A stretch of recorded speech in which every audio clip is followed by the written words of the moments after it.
ನಾವು ಮೆಟ್ರೋದಲ್ಲಿ ಬಂದಿದೀವಿ. ಇವ್ರನ್ನ ಮೆಟ್ರೋದೊಳಗೆ ಬಿಡ್ತಿಲ್ಲ, ಯಾಕಂದ್ರೆ ಇವ್ರದ್ದು ಡ್ರೆಸ್ ಗಲೀಜಿದೆ ಅಂತ.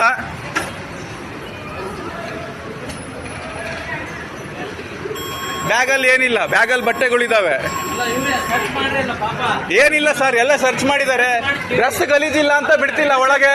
ಅಲ್ಲಿ ಸರ್ ನೋಡಿ, ಅವ್ರು ರೈತರವರು. ರೈತರವ್ರು, ನೀವು ಯಾರಿಗ್ ಮಾಡ್ತೀರೋ ಮಾಡಿ. ಹಾ, ಅಲ್ಲ ಇದು ಬೇರೆಯವ್ರಿಗೆ ಅಸಹ್ಯ ಆಗುತ್ತಂತೆ. ಅಲ್ಲ ಬೇರೆ, ಇದು VIP ಟ್ರಾನ್ಸ್ಪೋರ್ಟ್ ಇದು. ಹಾ, ಅವ್ರ ಟಿಕೆಟ್ ಇದೆ, ಎಲ್ಲ ಇದೆ ಅವ್ರದ್ದು. ಹಾ, ಅವ್ರು ಯಾಕೆ ಒಳಗ್ ಬಿಡಲ್ಲ? ಹಾ, ಆತರ ಬೋರ್ಡ್ ಇದಂತೆ. ಗಲೀಜ್ ಗಟ್ಟೆ ಹಾಕೊಂಡಿರಿಗೆ ಬಿಡಲ್ಲ ಅಂತ. ಎಲ್ಲಿ ತೋರ್ಸು ಅಂದೆ ಬೋರ್ಡ್. ದುಡ್ಡಿಲ್ಲ, ಹಾಕೊಂಡಿದಾರ ಅವರು. ನಾನ್ ಚೆನ್ನಾಗಿ ಹಾಕೊಂಡಿದ್ದೀನಿ, ನನಗೆ ಫ್ರೀ ಬಿಡ್ತಾರಾ? ನಂದು ಹೆಂಗಿದ್ ನೋಡಿ, ಲಕ್ಕ ಉಳಿದ್, ನನಗ್ ಬಿಡ್ತಾರಾ ಫ್ರೀಯಾಗಿ? ಅವ್ರ ಹತ್ರ ಏನಾರ ನೋಡಿ ಸರ್, ರಿಕ್ವೆಸ್ಟ್ ಮಾಡ್ಕೊಳ್ತೇನೆ ನಿಮ್ಮ ಹತ್ರ. ಅವ್ರ ಹತ್ರ ಏನಾರ ಇದ್ರೆ ನೀವು ಮಾಡಿ.